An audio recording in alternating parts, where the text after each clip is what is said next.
In our agency at growgurus.com, we constantly see that mobile navigation is very ignored. And this is because most of the shelf teams, they basically can focus mostly on desktop because most of these teams are bought with desktop navigation in mind. Nobody really goes and examines how the mobile navigation is by default. And the theme developers, as a result, are not incentivized to make the mobile navigation good by default. So most store owners just completely ignore this fact, and far few people are examining their mobile navigation. However, this should be one of the first things that you optimize on an e-commerce store. If you think of your visitor, they are using this. And once they come into their store, they will need to be able to navigate around the store. And that is very reliant on menus. And this important touch point is completely ignored because most of the bespoke solutions don't really work because the store's navigation and menus are quite unique to the store. You might have a single product store, you might have a store with many different categories, and it all requires a little bit of a different approach. Also, most traffic these days is mobile, so there's a lot of leverage in getting this right. So let's look into this. I am Samuel Larsen. I'm the founder of zerogurus.com, where we help mostly 7- and 8-figure store owners get the most out of their e-commerce traffic. And now we are going to jump into some examples of mobile navigation. Let's reveal the good, bad, and the ugly. All right, here we are with the screen share. I have loaded a few of my favorite sites here as examples, and you might recognize these from our latest mobile navigation video. But this time we're going to look inside the menu. So let's click on these and let's go over some of the things that we see commonly as a little bit of mistakes on these menus. So first of all, this kind of menu structure, I think it's coming up. This is kind of one of the better ones you'll see. So they have a few different categories here, and you can actually look into the categories quite nicely. It's almost like you have a category page within the menu.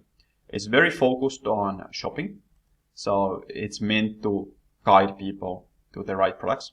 So it's probably quite optimal from the revenue perspective. However, you do still have those additional links here in case you need them. So here is some pages that generate us a lot of revenue that you can navigate to easily. Here's the page that we'd prefer you to go to. However, if you have it set on your mind already that you'd like to go and learn a bit more about a rewards program or FAQs or something like that, then you can easily find that page as well. So here, a couple of things that they could probably do a little bit better is that this might look a little bit like a false bottom here. Now it's a little bit difficult because there's so many mobile devices to always take care of this. However, it is quite possible to still measure the distances on the most common phones. So here I have one of the most common phones emulated. So that's one thing. Another thing here that I see a lot of stores have issues with is that they have their accessibility and their live chats right here in the center. And these can be hiding different things underneath them. So here, for example, you can see FAQs or the source thing. If you are struggling with false bottoms, you can also have a slider here to show that there is something underneath here. Here, it's not a huge issue because there's only the social media icons. So that's not really tremendously valuable in the first place. And they do a great job here in spacing them out a little bit and using those symbols. So it's very tappable when it is spaced out like this. So with the mobile phones, you always want to consider that people's thumbs can be quite big compared to surface, and it can be quite difficult to hit these items on the phone. So you might have mistaps, and once you mistap, and if the page loads fast, then suddenly you're on the wrong page. You would have to go back, tap again, and it's also possible that you mistap a second time. So there could be these kinds of issues that you might very well run into if you don't take care of that in the first place. In general, a great structure here. If you see products on top, supporting links on the bottom, on the social media icons on the very, very bottom. So they have structured this according to how likely things are to create revenue. So keep in mind this three-part menu. We have somewhat of a similar example here next. So here we also have a three-part menu. So we have the products, we have support, there's info. These are kind of the same part. And then we have the social media icons. And you can call a little bit less attention to it sometimes if you'd like. So here the social media icons are only with icons. It's very clear still what they are, as people recognize their favorite social networks. If they don't, then it's probably not a good idea to guide people there in the first place. A couple of things on this menu, how this might be able to be improved, is that the difference between support and info is not really clear. So you can't really know if shipping policy would be, for example, in support or info. It's not really that intuitive.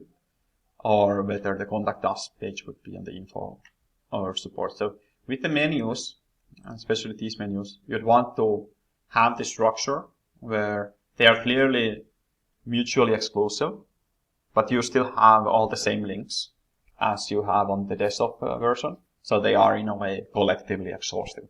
So you can find things on the mobile menu, just like you can on the desktop menu. However, it's clear where everything is. And then you'd also want to avoid random placements. So for example, the USD selector being here straight in the video or in the menu, is quite confusing. So here you have this sort of selection in between the menu items. So there's definitely a better placement for this. Generally, you'd want to use placements that people are quite familiar with. Alright, next let's look at this one. So we open the menu. Generally, like here, sometimes these menus are a little bit more designed. The more designed they are in terms of their icon, the less recognizable they are, and the less likely people are to use it. So you do have this thing where you are sacrificing usability for brand. Sometimes that is alright. Sometimes it ends up being too much of a sacrifice. So here, for example, we click open the menu. You have a few different overlays here as well. So again, like in an ideal world, I know it's difficult to do with the app. Sometimes you'd have these hidden once you open the menu. Then they would pop up back again once you have closed it.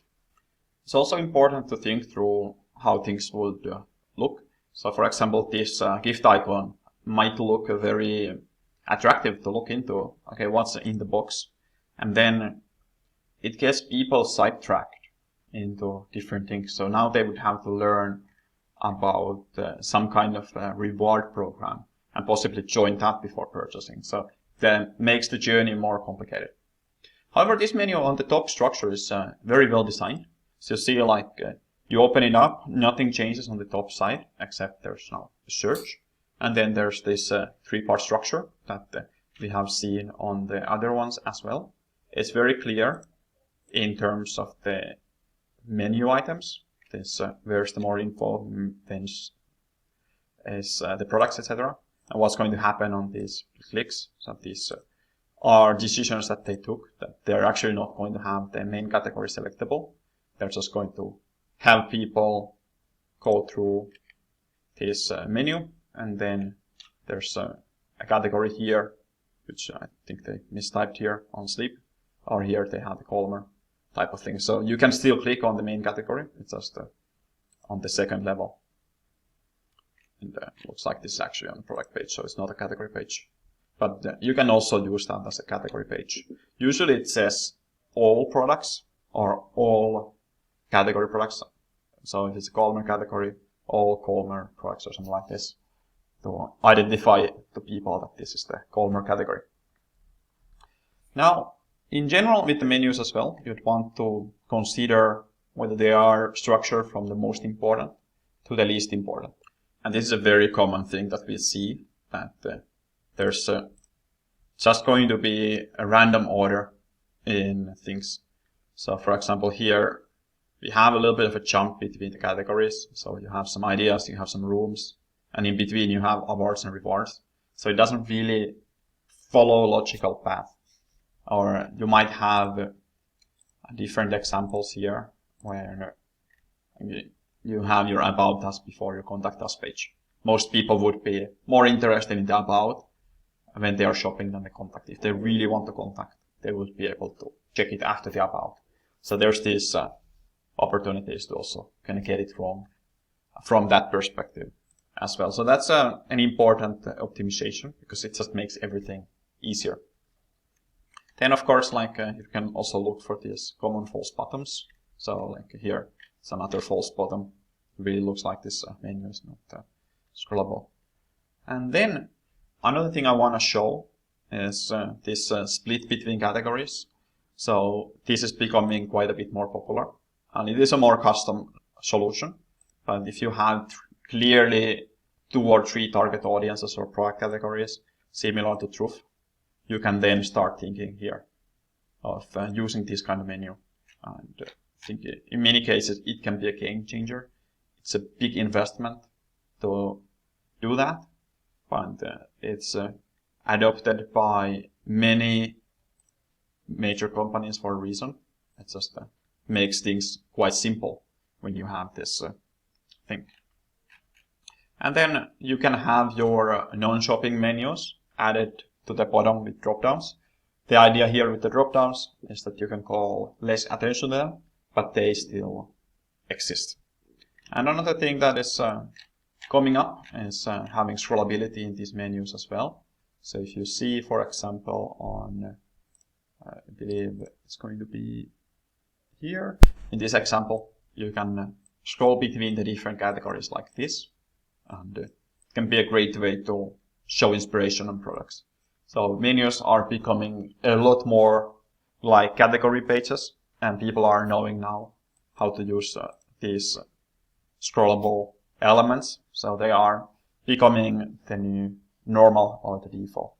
So that's the main things. One thing to watch out for is to have your categories open and available like this. You don't really want to hide your shopping menus under the shop all or all categories or something like this.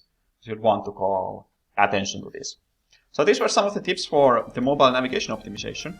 If you haven't already watched the video where we go over this structure of how the main menu should look like on mobile, then I will link it in this video right after. You can click on the link and get there.